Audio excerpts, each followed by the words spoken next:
Dear students, हम मानव भूगोल के सिद्धांतों के बारे में पढ़ रहे थे, जिसमें हमने क्रियाशीलता के सिद्धांत और पार्थिव एकता के सिद्धांत के बारे में पढ़ा। आज हम वातावरण समायोजन सिद्धांत के बारे में पढ़ेंगे। जैसा कि नाम से ही स्पष्ट है, वातावरण समायोजन अर्थात वातावरण के साथ में समायोजन स्थापित करना।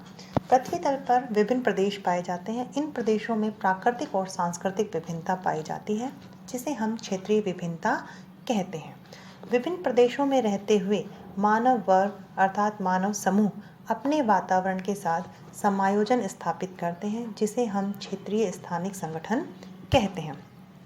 समायोजन से तात्पर्य है कि अपने वातावरण में रहते हुए अपने प्रदेश के वातावरण के साथ मानव वर्ग अनुकूलन स्थापित करता है और उसमें रूपांतरण भी करता है। अनुकूलन से तात्पर्य है कि स्वयं को वातावरण के अनुसार ढालना।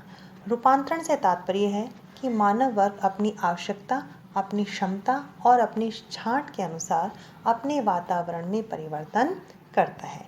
तो मानव द्वारा अपने वातावरण के साथ किए गए इस अनुकूलन और रूपांतरण को ही वातावरण समायोजन कहते हैं।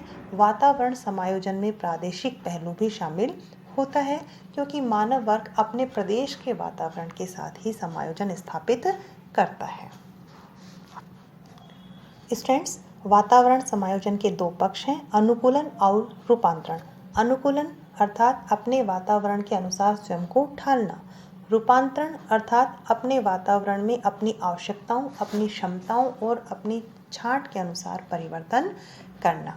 अनुकूलन दो प्रकार का होता है, आंतरिक अनुकूलन और बाह्य अनुकूलन। आंतरिक अनुकूलन को भी हम दो भागों में बांट सकते हैं, ऐच्छिक और प्राकृतिक अनुकूलन।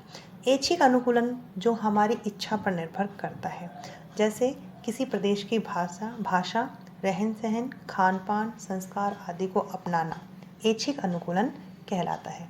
जब अंग्रेज भारत में आए तो उनमें से कुछ अंग्रेजों ने हिंदी भी सीखी, यहाँ के रहन सहन को अपनाया, खान पान को अपनाया, यहाँ के रीति रिवाजों को भी अपनाया, तो वह आंतरिक अनुकूलन कहलाता है। प्राकृतिक अनुकूलन जो हमारी इच्छा पर निर्भर नहीं होता है, किसी भी प्रदेश में रहते हुए उसके वातावरण के साथ जो नेचुरली या प्राकृतिक रूप से जो परिवर्तन होते हैं, उन्हें हम प्राकृतिक अनुकूलन कहते हैं।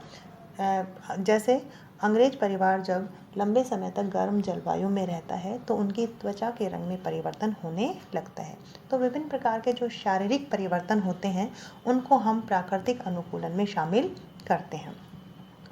बाह्य अनुकूलन। बाह्य अनुकूलन का तात्पर्य है कि हम उस प्रदेश के जो बाहरी वातावरण है, जैसे वेशभूषा, रहन सहन, त्योहार, उत्सव, उनको उनके अनुसार स्वयं को ढाल लेते हैं, तो उसे हम बाह्य अनुकूलन कहते हैं।